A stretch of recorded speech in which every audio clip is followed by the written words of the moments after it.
নমস্কার বন্ধুরা, আজকে মাটির হাঁড়িতে চা দেখাবো। হাঁড়িটা বসিয়ে দিয়েছি, গ্যাসটা জ্বালিয়ে নিচ্ছি।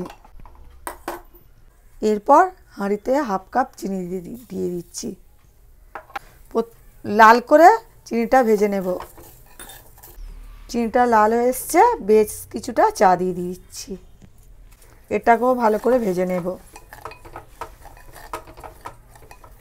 চাটা ভাজা হয়ে গেছে,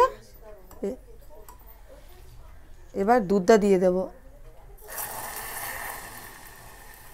চাটা যাতে না জলসা হয় তার জন্য একটুখানি নুন দিচ্ছি। দেখুন, আদা দিয়ে দিচ্ছি, এলাচ গুঁড়ো দিয়ে দিচ্ছি, গোলমরিচ দিচ্ছি অল্প করে টেস্টের জন্য।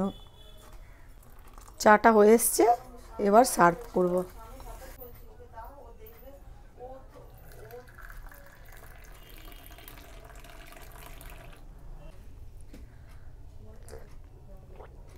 দারুণ হয়েছে, খুব সুন্দর হয়েছে। বাড়িতে তাড়াতাড়ি বানিয়ে ফেলুন।